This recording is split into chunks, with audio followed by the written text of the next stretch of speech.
아침에 눈을 떴는데 오늘 하루가 전혀 기대되지 않을 때가 있었어요.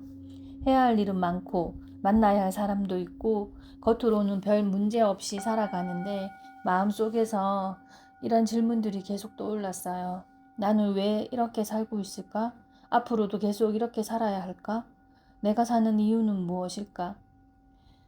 열심히 일하고 어느 정도 자리를 잡았는 것 같은데도 마음이 허전했었어요.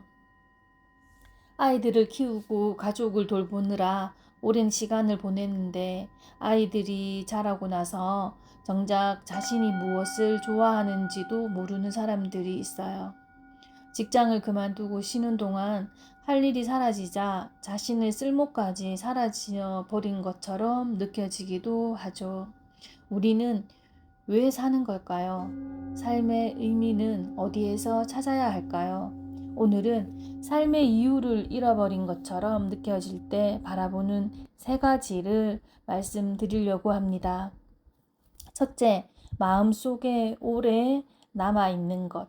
둘째, 나를 살아있게 하는 순간. 셋째, 오늘 만들 수 있는 작은 의미. 이 세 가지를 내가 삶의 이유를 찾지 못할 때 생각해 보면 좋을 것 같아요. 안녕하세요. 명상하는 화가 나순단입니다. 저는 고향과 가족, 꿈과 몸의 기억이 어떻게 그림으로 이어졌는지, 그리고 그림과 명상을 통해 다시 제 자신에게로 돌아온 이야기를 그림 산문으로 쓰고 있어요.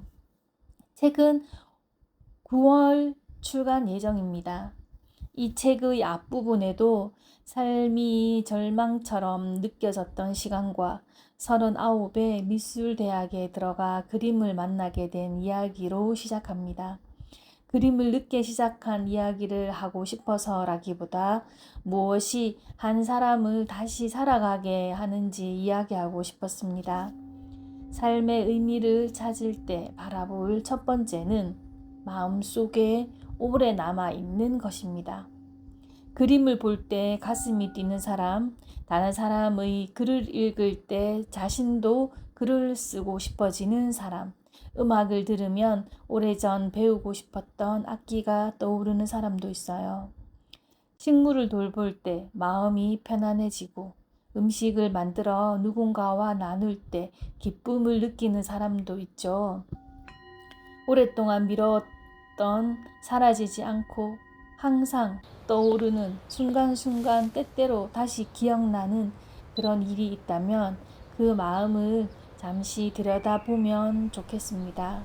저도 고등학교 때 미술대학에 가고 싶었지만 집안 형편 때문에 취업을 선택했어요.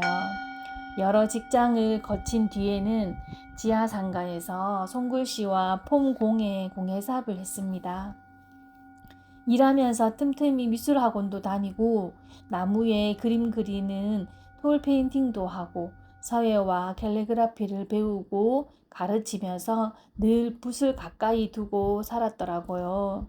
그림이 멀리 있다고 생각했는데 돌아보니 저에게 그림은 한 번도 떠난 적이 없었어요.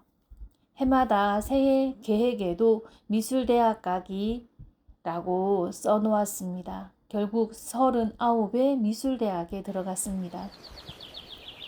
삶의 의미는 제가 하고 싶었던 일을 시작하면서 조금씩 모습이 드러난 것 같아요.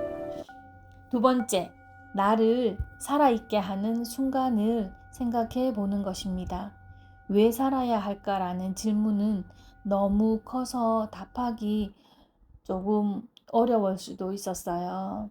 그럴 때는 질문을 조금 바꿔 보았습니다. 나는 무엇을 할 때 내가 살아있다고 느끼는 것일까?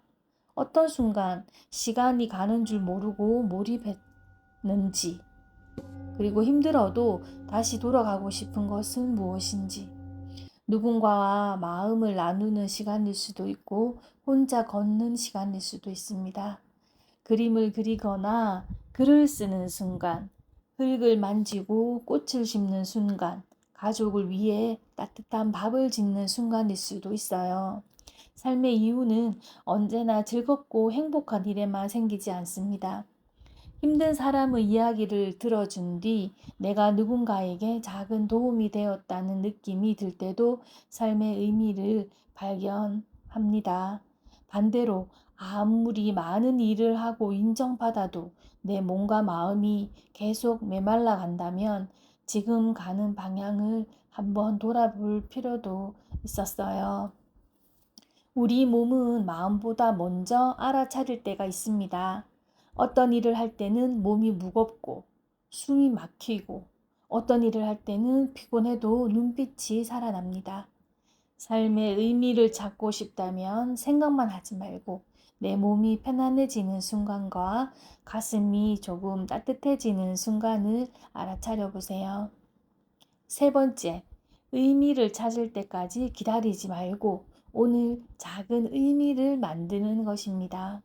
삶의 의미를 완전히 알아낸 뒤 살아가려고 하면 아무것도 시작하지 못할 수도 있어요. 삶의 의미는 정답처럼 발견되기보다 하루하루 살아가며 만들어지는 경우가 더 많더라고요. 오늘 외로운 사람에게 안부를 물어보는 일, 나의 외로운 마음을 함께 나누는 일, 미뤄두었던 그림을 10분 그리는 일, 집 앞을 천천히 걸어보는 일도 좋습니다. 글을 쓰고 싶다면 세 줄을 먼저 적어보고 배우고 싶은 것이 있다면 수업을 하나 알아보세요. 삶의 의미는 한 가지 모습으로만 머물지 않더라고요.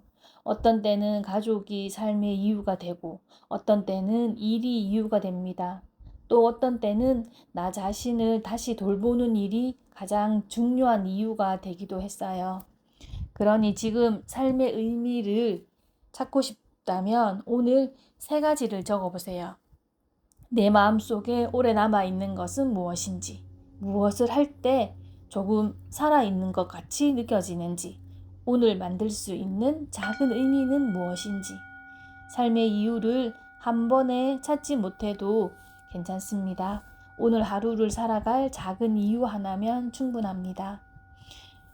오는 9월 출간될 책 제 그림 산문에도 제가 삶의 이유를 잃어버린 시간과 그림을 통해 다시 살아갈 마음을 찾은 이야기를 담았습니다. 출간을 기념한 이벤트도 준비하고 있으니 책이 완성되어 가는 과정을 함께 지켜봐 주세요. 오늘 여러분을 조금 더 살아보고 싶게 하는 것은 무엇인가요?